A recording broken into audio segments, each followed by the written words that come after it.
entrons dans le cours du tabernacle. 01, l'introduction. Écrivez le mot tabernacle. Le mot tabernacle vient du latin.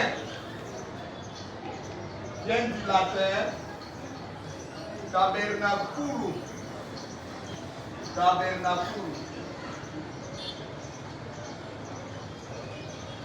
Le mot tabernacle vient du latin tabernaculum. Tabernaculum qui signifie quoi? Il faut aussi donner d'abord la définition du tabernaculum qui est un mot latin. Qui signifie tabernaculum qui signifie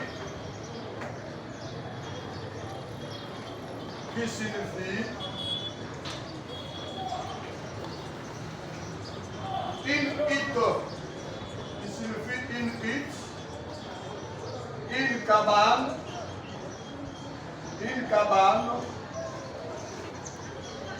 une maison,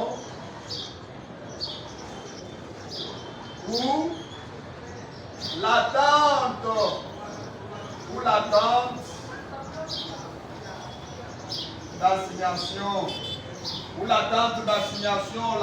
d'assignation, voilà.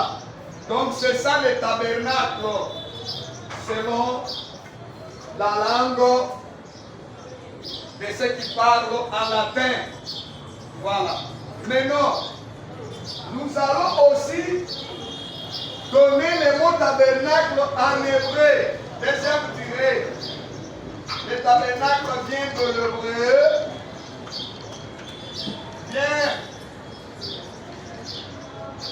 Vient de l'hébreu aussi.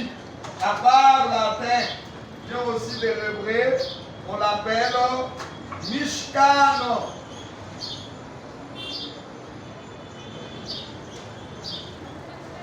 Mishkan. C'est ainsi que le cours d'hébreu chiffrologique va aussi intervenir pour calculer la valeur numérique du mot Mishkan. Est-ce qu'on est ensemble? On peut aller pour calculer Mishkan.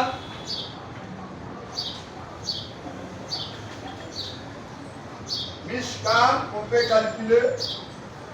Nous avons la lettre même de ça, n'est-ce pas? La valeur numérique de même, c'est combien? 40. Allez-y ensemble, c'est comme ça que l'hébreu, c'est pourquoi on a dit que ça va intervenir.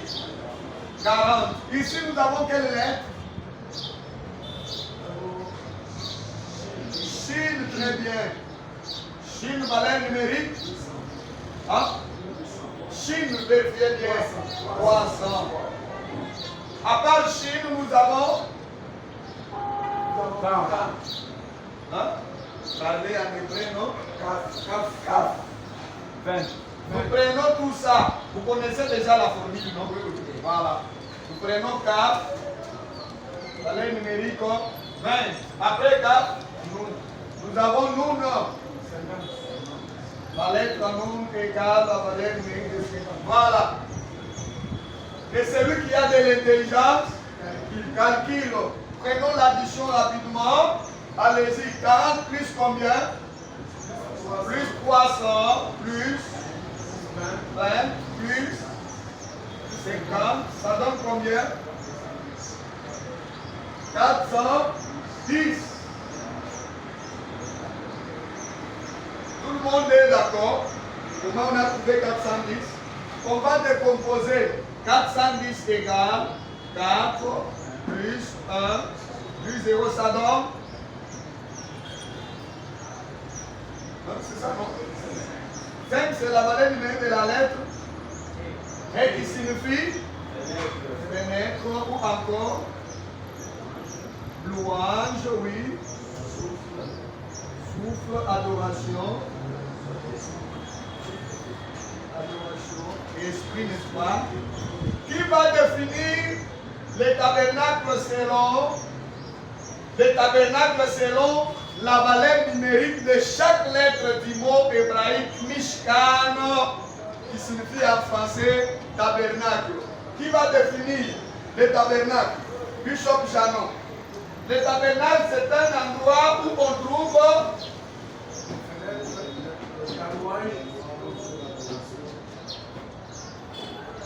le tabernacle. C'est une ouverture, une fenêtre, un canal, une ouverture de la bénédiction. C'est un endroit de louange. Un endroit de louange, là où le souffle de Dieu est permanent. Un endroit d'adoration, là où l'Esprit de Dieu agit. Voilà. C'est aussi dans ce sens que le tabernacle peut être défini par rapport à chaque valeur numérique de la lettre hébraïque du mot Mishkan, qui signifie le tabernacle. Merci. Écrivez rapidement, on avance.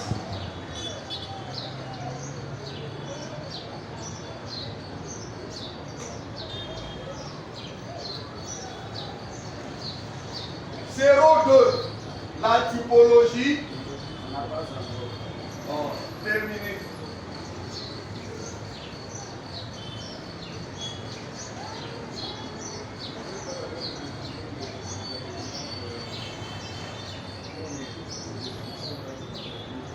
Oui. Après avoir défini comme camp d'assignation, une maison, un endroit, donc c'est à ce niveau que vous allez maintenant définir le tabernacle, c'est un endroit de louange, on loue Dieu, là où le souffle de Dieu est menacé.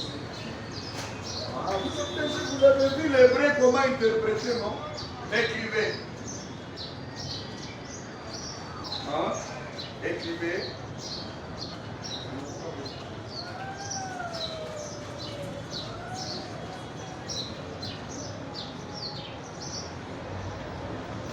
Le tabernacle était lié de louanges. C'est facile, non? Lié de louanges, d'adoration. Là où le souffle de Dieu est permanent, le souffle, l'Esprit de Dieu est en mouvement. C'est facile. Il n'y a pas quelque chose qui peut. Vous avez fini? Les bénédictions. Que le mot ne vous manque pas. Bishop Boris. Esprit. C'est dans le tabernacle que l'Esprit de Dieu agit.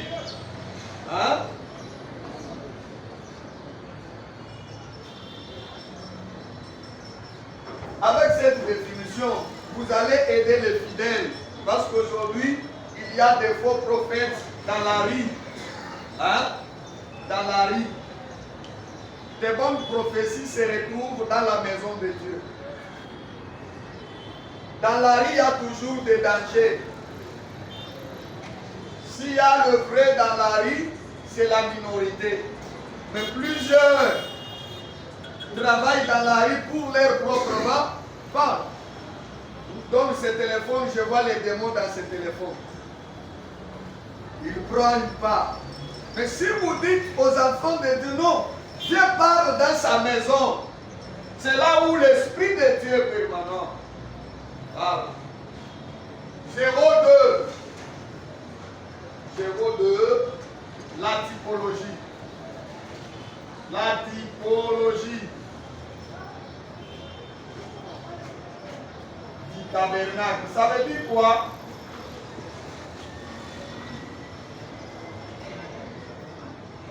Le type, ça veut dire quoi?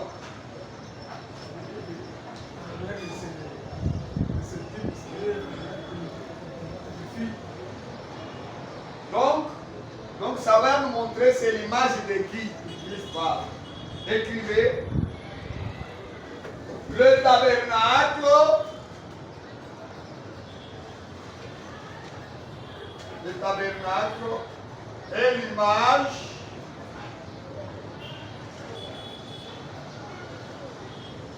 l'image de Christ lui-même.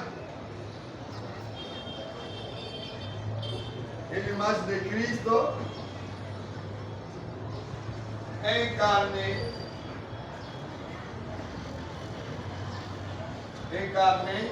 et de son ministère.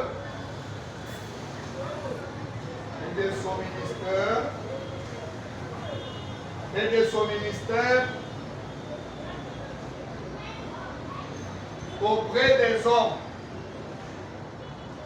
Auprès des hommes.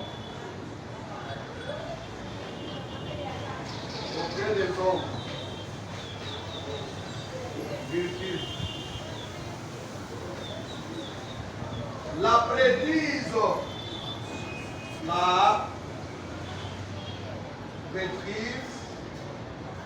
La prêtrise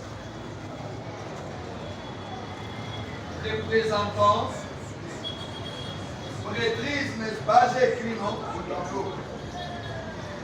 Représentant le seul et l'unique,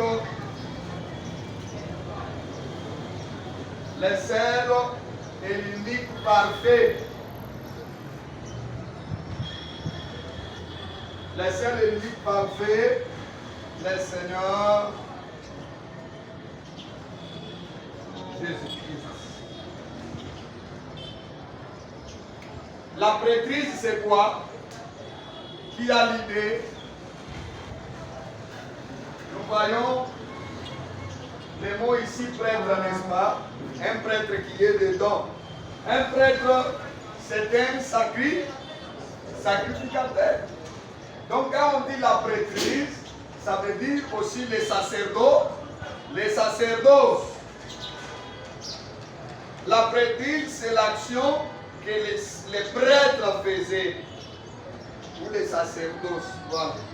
Les sacerdotes veut dire quoi? Parce que beaucoup de gens aujourd'hui initient des pasteurs. Hein?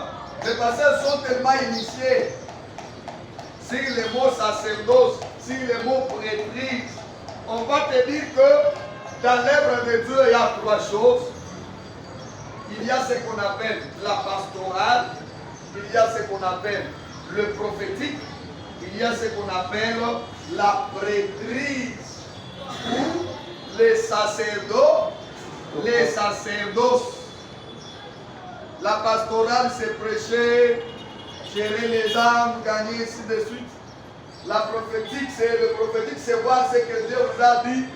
Maintenant, on va vous initier pour vous dire la prêtrise, soit les sacerdotes, ça, c'est le service. Il y a des conditions. Donc, on va même vous dire, pour prêcher, tu dois faire ça, tu dois faire ça, pour que les gens viennent nombrer à l'église. C'est faux. Aujourd'hui, ça ne sert à rien de faire trop de cérémonies. Parce que Christ lui-même, il est l'image du tabernacle. De quelle cérémonie que vous allez faire encore? De quel habillement? Parce que Christ est le souverain sacrificateur. Aussi longtemps que j'ai Christ, c'est fini. Aussi longtemps que j'ai Christ, ça ne sert à rien de faire encore d'autres cérémonies. Allumer le feu, hein? Mettre des bougies. Non, la prêtrise, Christ a tout fait en tant que le grand souverain sacrificateur. C'est dans ça qu'on doit beaucoup initier les gens. Voici le secret de l'œuvre. Voici le secret pour multiplier les gens. Voici le secret pour avoir des finances. C'est zéro, c'est faux. Il n'existe pas un secret pour la réussite du ministère. Par exemple, vous me donnez un secret, vous êtes à Kinshasa. Mais vous donnez le secret à quelqu'un qui est en Angola. Ce sont les deux espaces différents. Yes. Lui ne peut jamais ou n'est pas obligé de réussir à travers votre secret parce que toi, tu es dans un autre milieu. Ça, c'est un. Et aussi, les personnes que nous dirigeons à l'église, ce n'est pas les mêmes personnes. Moi, j'ai d'autres personnes. Vous avez d'autres personnes. les secrets que vous allez maintenant prendre ces secrets, tu vas réussir. Non. On peut juste s'entraider des petits points. Moi, chez moi, il y a ça. Oui, c'est fini, mais il n'existe pas la prêtrise, le sacerdoce qu'on va vous donner comme condition. Voilà pour réussir. Non. Christ est notre souverain, ça. Dès que vous avez Christ, vous avez les secrets du ministère. Amen. Il n'y a pas une autre secret. Je vis même sur le Facebook, les vidéos, on invite les pasteurs. Venez faire la formation. Les hommes de Dieu, comment appliquer des tablites. Comment appliquer d'autres livres de secrets. Pour remplir la foule. Vous avez des difficultés de finances. J'ai vu même le pasteur. Vous êtes où? Comment venir? Quelles sont les conditions? Je me suis demandé. Donc si on ne parle pas, beaucoup de pasteurs, au lieu de chercher Dieu, ils vont aller chercher le petit. Le petit. Oui. On vous a envoyé. N'osez jamais. Continuons. Donc Christ est l'image du tabernacle. Il est encore l'image de toute la prêtrise. J'insiste. Il est l'image de tous les sacerdoces. Tuer l'animal. Mettre l'animal sur l'autel. Aller allumer le chandelier d'ordi. Mettez l'arche de l'alliance. Tous ces éléments-là, dès que Christ est là, il englobe tout ça. Ça ne sert encore à rien de faire l'arche de l'alliance aujourd'hui, de mettre le chandelier ici. Christ est l'image du chandelier. Ne fait jamais une image.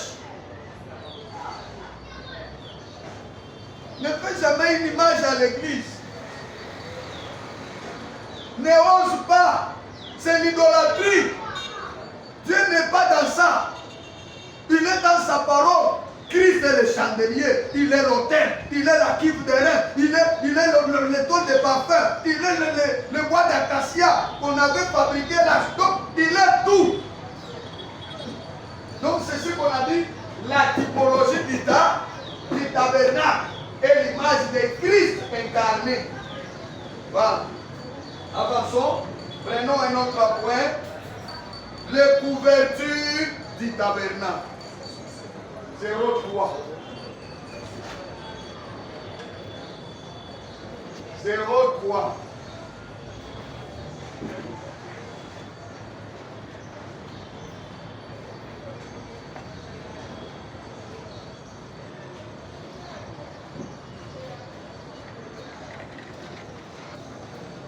Les couvertures du tabernacle. Le téléphone des profs. Les couvertures du tabernacle. Le téléphone. Ça, yo. Tu as déjà arrêté? J'arrête. Enregistré déjà, tu classes.